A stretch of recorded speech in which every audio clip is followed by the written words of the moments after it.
Hello, I hope I'm live. If I am live, please let me know that you can hear and see me here in the group Happiness, Health and Hygge. So, it's Monday, it's 2 p.m. here in the UK where I am. And as promised, I am going live today on this International Day of Hygge. And I've had a bit of a busy schedule. You might have seen my face pop up all over the place because I've been doing a lot of interviews today and a lot of talks about what true Hygge is, and not least the power that true Hygge has to help us create more happiness, joy, and fulfillment in our everyday life. So I'm sitting here with my cup of tea, I'm settling myself in. This might be a slightly longer live than I normally do, but then, as I said, it is International Day of Hygge. If you are watching, please let me know that you're here either by doing a little hashtag live or a little emoji. Don't forget, this is your chance also to ask questions. So if you've got any, make sure you send them my way. They don't always pop up on my screen when I'm doing these lives, but otherwise I shall do my best to answer shortly after. And I will also say that tomorrow is Hygge Day, UK Hygge Day. So I am hoping to go live, but also I've got quite a lot of meetings and things like that tomorrow. So I'm still trying to work out how I'm going to do it. It might be slightly later in the evening, which might work out better for you guys. Who knows? But I will do my best and I shall announce it tomorrow when I'm going live. This is genuinely a very exciting week anyway. So I hope to pop in a bit more often, doing a couple more lives, give you a bit more this week when it comes to Hygge resources, Hygge inspiration and tips. And I hope that it will fire you up, because I don't know about you, but I kind of get the sense that spring is on its way and it's getting me very excited, and it's giving me that extra boost of energy, even if it's cold and I'm sitting here warming myself on my cup of tea. So, what do I want to talk to you about today? I want to talk about some essentials of Hygge, and it's about taking it back to basics, and but also it's kind of touching on some of those questions that I've been answering today from other people who kind of want to know very specific things about Hygge. So I'm kind of doing mixing these three essentials in with some of the most common denominator questions that I've had today. But don't forget, you can also help to shape this conversation. So if you have got any questions, please let me know. I'm going to have my green tea now. Okay. So actually, one of the questions I was most asked today was, how do you pronounce it? And obviously, if you've been in this group for a little while, you'll probably know it by now. But it's pronounced Hygge. And I know that the autocorrect or the spelling, and sometimes in the subtitles it comes up as Hygge. But don't worry, it's fine to pronounce it either way. But in Denmark, it's pronounced Hygge. And Hygge really originates in Denmark, although actually the historic traditions, and if you go back, there will be some talks in the archives here in the group, where I mention about how the origins of Hygge can be traced back to Norway. But to be quite honest, all of our ancestors all throughout Scandinavia have been using Hygge for the very good reason that Hygge basically makes you feel safe, secure, comfort, and that is very important in the world where it might be very hostile, and definitely in the time of the Vikings and everything, trying to live through those harsh winters and everything, it will have been very tough. But in our modern day and world, the challenges just look slightly different. And we are constantly getting bombarded with all sorts of things that we have to kind of pay our attention to. We're getting distracted, maybe. There's lots of deadlines and requests. So the demands are different. But nevertheless, we still have this need to kind of have a safe, secure haven.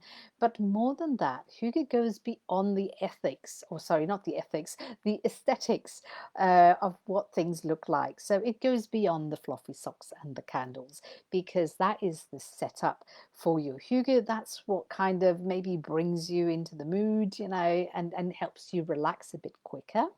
But true Hygge really is only experienced on the inside. So therefore, never confusing Hygge with, some kind of aesthetics that we get out of glossy magazines, or, the roaring fires and the lovely throws. And having said that, obviously, I've got my lovely little sheepskin on here because it makes me happy. And that is really what this is all about. It's about what makes us feel happy on the inside, but more than just happy, it kind of fills us with joy and helps us relax and feel comfortable in the situation. Now, our homes should really be our sanctuaries. It should be somewhere where we go to recharge. And obviously, having just been through a pandemic, you might think, oh, I can't wait to get out of my home. You might also have gone into the other camp where you can't, like, I don't want to leave my home because this is really where I now feel safe and secure. But obviously, we still have to engage with the world. But the thing is, we can never control what the world throws at us. The only thing we can control is how we engage with what the world throws at us. And inside our own home, we've got a bit more control because at least we can decide what the framework will look like.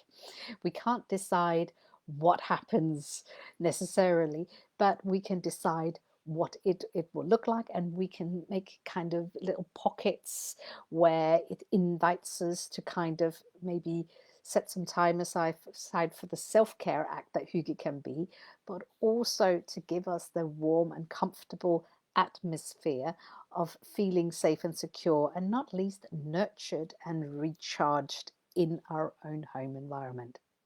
The minute we then leave the home, we obviously are at the mercy at what comes our way.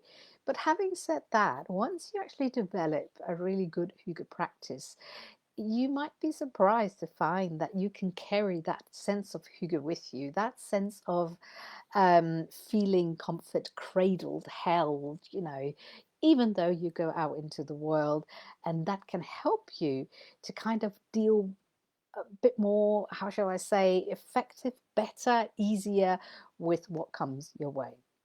Now, at the root of Hygge is mindfulness. Well, it's a kind of mindfulness anyway.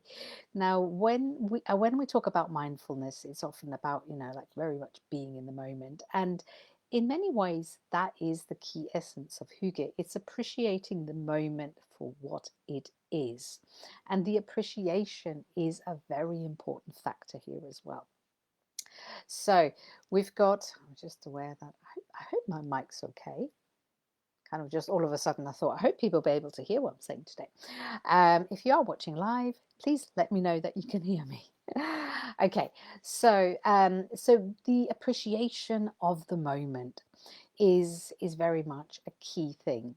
And obviously, if we're at home and we're on our own, maybe, maybe the fire is going, the candles are on, the tea's on the side, you're snuggled up on the sofa, you just, the atmosphere is set basically for your Hygge, and then something will happen to kind of interrupt it.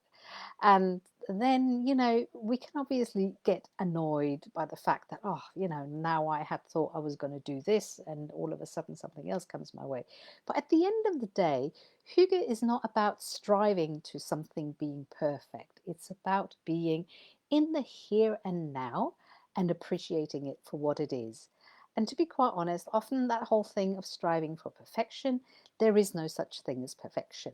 There is what there is. And we can only hope that it's to the best of our abilities what there is. To be quite honest, the best we can do is then to actually be present in that moment. And that is what's required of us in order to kind of nurture true Hygge mindset. So how do we then do that if we get disrupted, in the middle of what we thought we were going to be doing? Well, it's about staying calm and then attending to what the issue is and putting our focus on that and dealing with it to the best of our ability. Because at the end of the day, it's about being grateful for being in the here and now and dealing with what is here and now. Now, sometimes that's easier said than done. So, obviously, if your distraction was the kids smashing a bowl in the kitchen, then, hmm, how do we deal with that? Well, again, it happens. Life happens. And what happened was that a bowl was broken. Okay. Obviously, if you then add frustration or annoyance on top because of something that you strive to was going to be perfect then didn't happen, then it's more than just the bowl be broken. It's that plus the annoyance. So it's keeping it in perspective. And to be honest, it can be really, really difficult. But the thing is, I often say to my son, because he's 6 years old, and a lot of things go wrong, especially because, the coordination and everything, they're very eager to do things themselves, and it doesn't always work out. And then at the end of the day, it's saying, it is what it is, and we are where we are, and all we can do is making the most out of every single moment, no matter you know what happens. So if a bowl breaks, unless it's one of my precious china ones, then it's a bowl that breaks. And it could be worse. It could be worse if it's filled with tomato sauce, uh, and not just taken out of the cupboard clean. So there's many ways of looking at this and framing this. And the thing of often throwing it out of proportion, or what makes us take it out of proportion when we're looking at it, is because we're adding in the baggage on top of that, that maybe we had some expectations and now our attention is taken from this onto something else. So deep breath and then focusing on the thing in hand. And another thing about being in the moment is obviously that is all we can do. The future is out there, the past is in the back, and if we're only thinking about the future and where we're supposed to be, then the current moment is not going to be very pleasant. And we might even be repeating patterns from the past constantly. So if we want to live a life of hygge, enjoyment, and pleasure and happiness, then we have to try and find that in the here and now. And obviously, stress is the number one, how should I say it, disease of the time. And I think they say 80% of all the cases that make it to the doctor's surgery is because they are stress related. And it's because there is this demand from the outside world all the time for us to do things. But actually, if we practice the mindfulness, if we practice it maybe in a hygge aspect, or even if it's hard to practice it in a hygge aspect when you're at work, you can think of it maybe more as the mindfulness thing. Well, then it takes us back into the moment. And the minute we take it into the moment, instead of living in the future, things become a whole lot more manageable. And we don't need to have the same stress response in our body, but also it means that we can relax a bit more because all we can do is focus on the here and the now. Okay, so hopefully you're still with me. This is a big one. So with the hygge, it's all about being in the moment, focusing what there is here and now. And also another very big thing of that is obviously gratitude. Gratitude for what is. And that's easier said when there's no ball smashing going on. Okay, so it's easier to be grateful when things are the way they are. But obviously, again, going back to the smash bowl scenario, it could maybe have gone a lot worse. What if it had fallen over a foot and cut the foot or something like that? And hopefully that didn't happen. So again, there's always, I don't know, a silver lining. It could have been worse. Let's look at the bright side of things. It's that thing of the cup half full instead of half empty. Now, so with the gratitude, I will say it's easy, obviously, when the hygge thing goes right. So when you are sat there in your home, in your favorite armchair, on the sofa, whatever it is, just being grateful for what it is. And I will also say, um, being in the here and now and being grateful really go hand in hand. And as one thing I sometimes use in order to describe what hygge is, and it is to communicate honestly with your heart. So when you're there in that moment, even when you're on your own, if you communicate honestly with your own heart, what you see is maybe, all the things around you that love and support you. Okay, so, maybe you just love your favorite armchair. Like I love this. Okay, and I love the daffodils that I got out today because, well, I bought them yesterday. I couldn't resist. That's not even March yet, but they were so gorgeous. Anyway, so it's all those things that make your heart sing. It's appreciating them. And again, being honest, communicating with your heart, being honest with yourself about what you love and what makes your heart sing. And then celebrate that and nurture it. Because why should you not? Actually, I think the biggest misconception that we're often getting brought up on is the fact that we think that self-care is for some reason selfish, or that when doing something for ourselves is a selfish act, when in fact it is the exact opposite. It's a bit like the whole being on an airplane, like with the air oxygen mask. You have to attend to yourself first before you can help someone else, because otherwise you're probably going to drop. um, so it's that thing again of being able to nurture yourself so you can go on to help those around you as well. I am sure they will be fine and cope.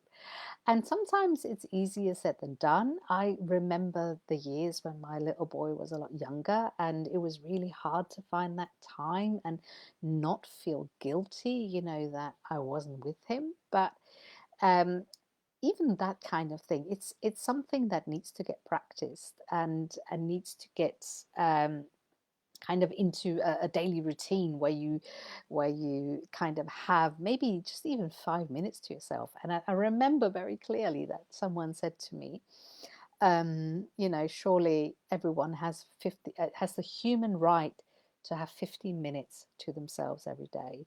And the reason it came up was because I was doing a meditation challenge and I was struggling to get 15 minutes a day. And it struck me, like, surely if there's 24 hours in a day, I can invest 15 minutes in myself without any guilt. And therein also that lies kind of within the hygge, in that we, by being honest with ourselves, and what nurtures our heart, and that we are allowing ourselves to kind of nurture ourselves, whether that is to enjoy the daffodils, to read a book, have a cup of tea, to watch the clouds go by. All of that is part of the essence of hygge, and also I think of essential self-care that is very, very important. Let me just say though, scrolling through your phone and looking on social media is not self-care. So it has to be things where I would say you allow yourself to be fully in the moment and not get distracted by lots of other things. So that takes us on to the next point. Okay, so what this is hygge? Well, like I said, if you are fully in the moment, you're allowing yourself to feel the gratefulness for being in the home in the moment, and just, yeah, again, allow yourself that sanctuary of being you, and to enjoy that with everything that it entails. That is very much hygge. But part of that is also making sure that the things that distract us and that wants to take our time is either blocked off or at least temporarily pushed to one side. So it can be many different things. Maybe it means that dinner with your partner is without any interruptions, no phones, no TVs, anything. Maybe it means that you have 2 hours of dedicated play and full attention time with your child when he or she comes home from school. It can be whatever it is, and it doesn't need to be something fancy. It can literally be what it is, because it's about creating that moment of intimacy, if you like, whether that is with yourself or with others, where you just allow yourself to be honest and fully present in that moment. Okay, that was quite a lot, and I've realized that I've been talking for nearly 20 minutes already. Okay, so I said that this was going to be a slightly longer one. So, um, yes, being in the here and now, I think I mentioned that one. I'm just looking at the questions that I've had. Okay, so yes, communicating open and honestly with your soul. So, someone said to me the other day, I have never met someone from Scandinavia that I don't like. Now, I took that as a compliment. But I will tell you, there are some people that are not very nice, because you have them in every culture, okay? But again, I think one of the reasons maybe that Scandinavians seem to be more approachable is again because of the Hygge ethos and the Hygge mindset. Now, some people will say it's not a mindset, but it's really deeply rooted in culture, in the culture, and it's not just Denmark. It's a lot of the Scandinavian countries, and we have it, even though it's kind of celebrated and appreciated in different ways. But the key thing is that there is this sense that, if you now I'm getting completely sidetracked. What was I talking about? Communicating openly with yourself. Yes, that we are. There is this sense that we're using Hygge as a true north, if you like a compass, like something to guide us through life, and through how we approach life. Now, that might sound a bit weird, but it's part of the mentality and the mindset. And I'm not saying that's an easy thing to copy across to other cultures, because obviously for some people it might become really natural, for other people not. But I think there is this attitude that, we are, especially in Scandinavia, we are in this together. Now, you must remember that the Hygge mindset and ethos is developed over many, many centuries, really, and it's born out of this very strong feeling that you need to have a protection against the harshness of the world. And when you look at Scandinavia, a lot of it is in the Arctic Circle. There's a lot of darkness, even further down, like Denmark, which is more on the longitude of Scotland. Um, it's darker days, shorter days with less daylight. So there is this, and the winters can be harsh, and there's a big storm like there was here in the UK not too long ago. And all of that adds to that sense that you need to have something something that unites you and that helps you withstand these forces, if you like. So it can be something that unites you, but also it can give you that sense of feeling secure and cradled, as I've already mentioned, and not least with the sense of happiness and appreciation for what there is right now. And obviously, if you're in the moment of crisis, then you're not even going to be thinking about it. But a lot of the time, and especially in our modern world, it's not so much a crisis that we're facing. It's often distractions and annoyances. So when I'm talking about crisis, I'm talking about big disasters, and God forbid, there are some of those, obviously, but a lot of the time, our stress levels has maybe something to do with things that are not actually physically life-threatening. People cutting us off in traffic and things like that is very annoying, but it's not actually something that is going to threaten our livelihood as such. And Hygge has been created as a sense to give us a feeling of security and comfort and appreciation for the good things that are in life. And that ethos very much works in this day and age as well as it did centuries ago that has been developed, if not even more so, because of everything that's been thrown at us over the last, decades, and also over these last couple of years.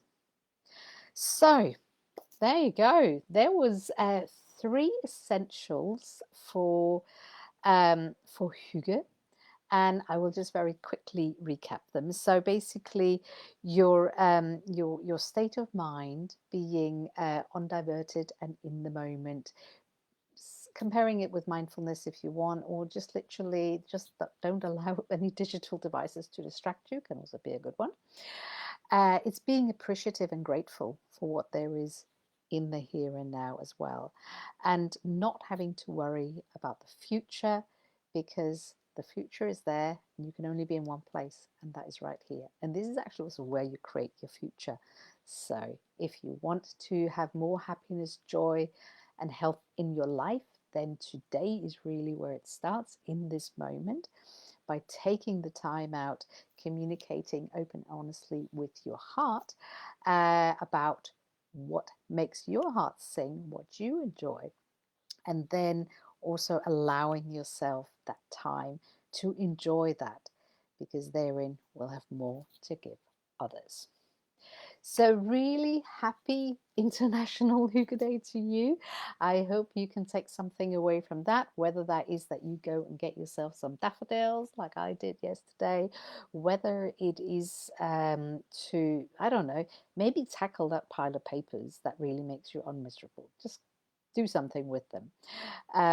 But don't forget, it's not about the aesthetics either. It's to do something and that makes you feel happy, and we all deserve that.